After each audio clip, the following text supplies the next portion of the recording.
Business Brain, episode 572 for a casual Friday, August 9th, the annual Perseid meteor shower peak night of 2024.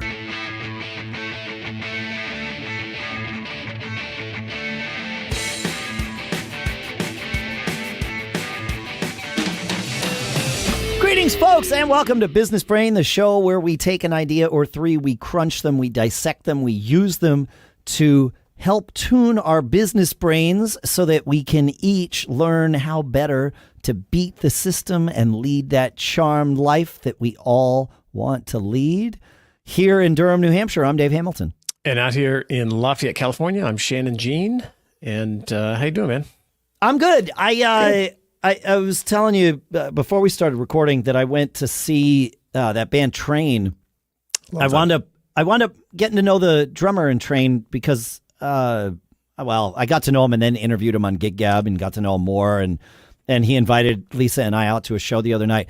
It was my first time seeing Train. It will not be my last. They are a fantastic band live. And when I know you've seen them, Pat Monahan, their singer, he has his own version of what I think Sammy Hagar has, where he makes you feel like, even if you know he's going to do it, you still believe it, that this is the best night of the tour. You're the best audience that they've ever played for. This is the best that the band has ever played. There's something special, and you're getting to experience it. And I've seen Pat Monahan once. I'm guessing he does this all the time. Maybe the other night was the magic night. Right. I could tell. But I've seen Sammy countless times, and I actually just saw him a week and a half ago, and he did the same thing. And I laughed when he started doing it because I've seen him do it many times before, and yet I still believed it works. Yep. Right. Yep. We're going to see him, I don't know, next week or the week after, but out here at our local amphitheater. I just love the guy. And it's a skill that they must learn over time, the lead singers, and to be able to make you special. And when we start talking about that, I was thinking, how do you the similar skill is making your customer feel that way, right? Where is it a different skill? I think it's the same thing. Yeah, I guess it's the same. I'm Sammy's customer. I'm Pat's customer. True. Yeah. Yeah. And so making your customer feel like they're the most important, you're handling them the absolute best you ever can. What a hack that if you can pull it off and personalize what you're doing, or, yes, you have to give great service. Yes, you have to, but there's ways to address everyone that you interact with at your business that they're going to feel special. And man, if you can pull that off, it's keys to the kingdom. Well, I think part of it is that in the moment you have to believe it. And so there has to be something about it that is special to you. And you as the deliverer as the deliverer. Yeah, right? Okay. So, yes. I certainly treat my customers this way, right? Sure. Each of them is special to me. Yeah. And when I'm interacting with them in that moment, they are my most important customer. This is simply true. I'm not thinking about somebody else. I'm here focused on you. And therefore, it's really easy for me to convey to them, both explicitly but also implicitly with body language and focus and all of those things, that I'm here. Like, I'm present. And I think that's a big part of it, is that being present, like that. Paying attention. Yep. And I think you can even do it via email, because you're interacting so much online and answering questions, email. But we talk a lot about using templated responses, whether it's a text expander type app or Help Scout, service that you're running all your customer service through. One of the things I see over and over is, I love the templates. I love that, but you still can personalize it, because when your customer writes into you, they always something that they're going to mention, like this. So it's paying attention to the personal things. So you can even add a personal comment or an emoji to the template.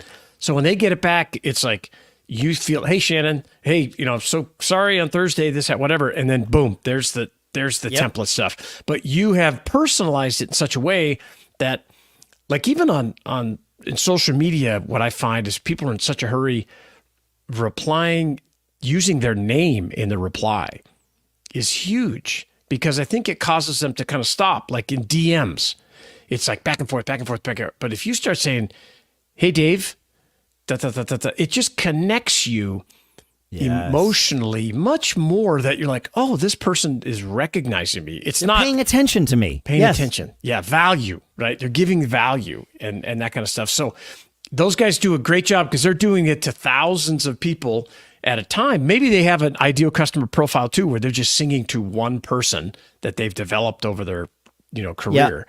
Yep. But you can do it too. I think it's definitely. I think doable. we all have it in us. I think some of us are just innately better at it. Some of us have spent time to develop it, and some of us can spend time to develop it. Sure.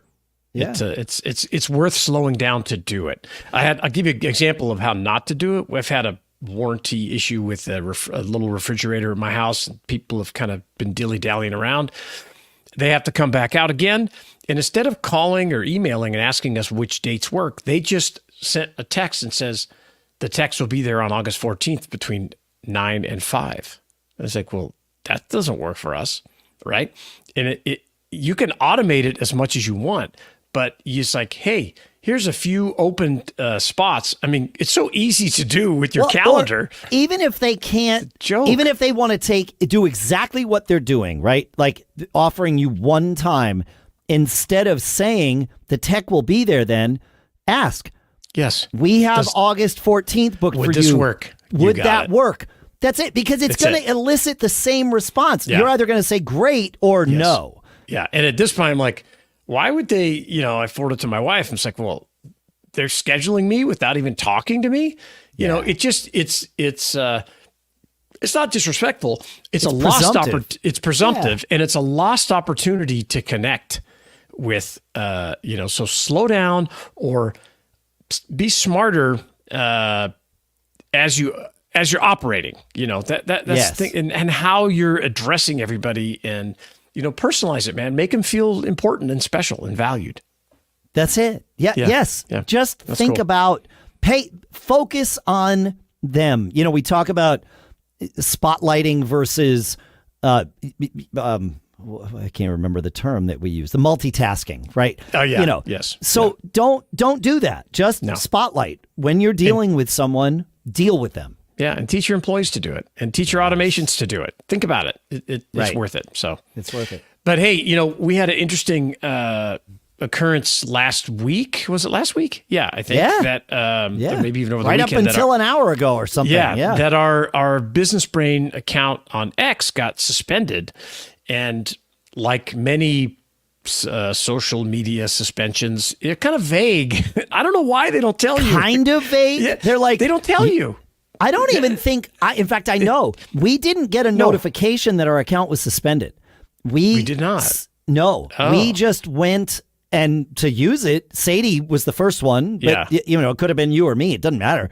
Right. And we went to use. She went to use it and was like, "The account's suspended." Yeah. And it was like, it's suspended. Click here to find out why. And it listed the X.com rules. Yeah, that's and stupid. All three of us read the rules. It was like, what did we do wrong?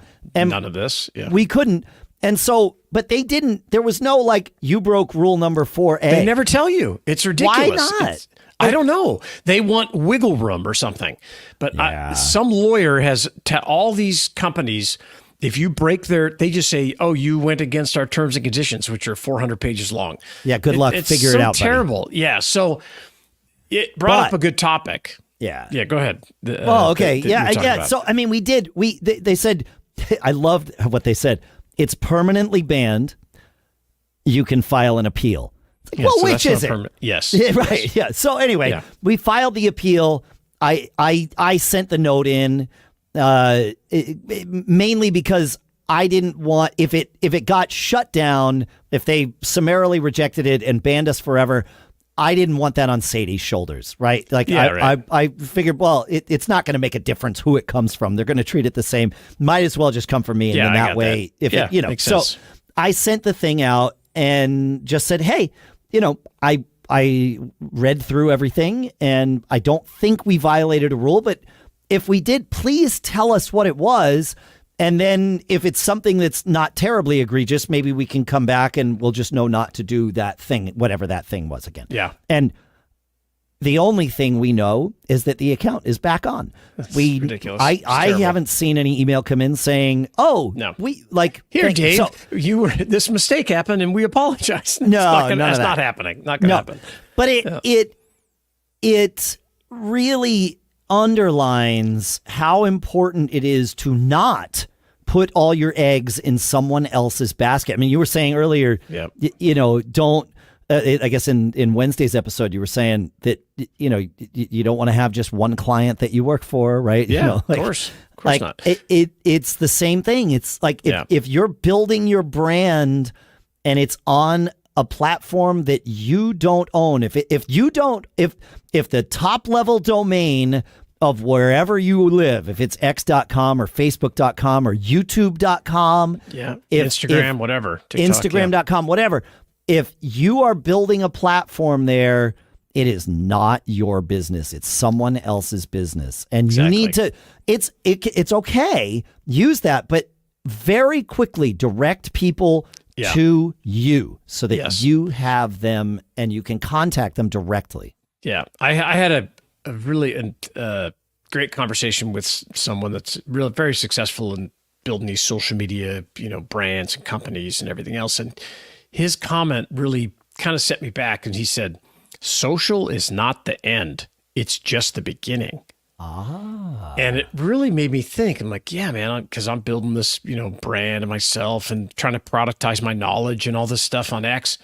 And the main goal, after I had that conversation with him, like, I've got to get my newsletter going. Yes. From the minute you start building your presence for your business or whatever, your personal brand on social, no matter what platform, your main goal has to be to get your clients off of there and onto something you control, whether it's a newsletter, your website, membership, whatever it is, you need to get them off there and give them an incentive to get off and follow you. And that's what I really missed for a long time was it's not just good enough to have a newsletter. Why should they join? You need to give them something. And especially people want something. They want this value, so you get a lead magnet. And, I give away information. It's like, hey, here's a list of auction companies I've bought from for the last 25 years, 50 companies. It's all yours. And they go through, click through it. And to get the list, they subscribe. And I say, hey, man, you can get the list and unsubscribe for the first one. It's okay with me.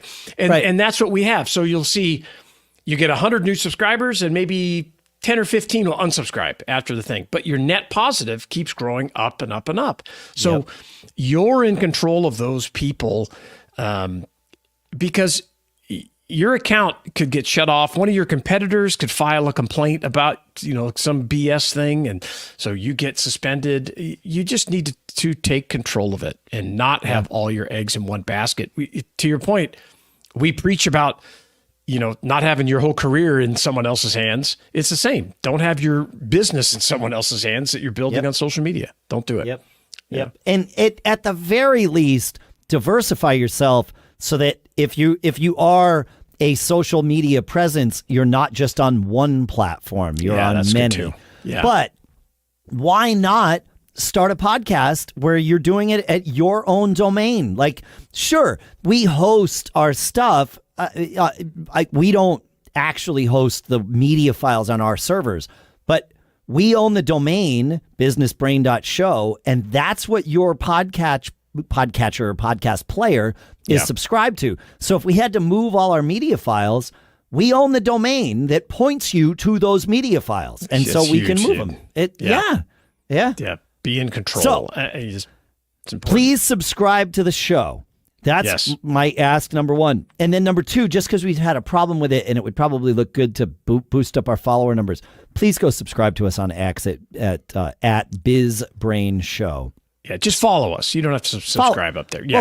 Sorry, you're right. Yeah, follow is the we live in a world different where follow and terminology. subscribe mean different. Very you're right. different. Follow the podcast in your podcast player. follow us on X. That's correct. That'd be awesome. Yeah. Yep. But I'd love to hear ways that you've taken control of your brand off of social. If we have this great funnel that we move people into. Share it. Feedback@businessbrain.show. We'll talk about it here on an episode. We'll help each other. We're all trying to come up with ways to beat the system. Right? That's it. Yep. Help us beat the system. Feedback@businessbrain.show. And that way we can all keep living that charmed life individually together. We'll see you next week. Have a great weekend.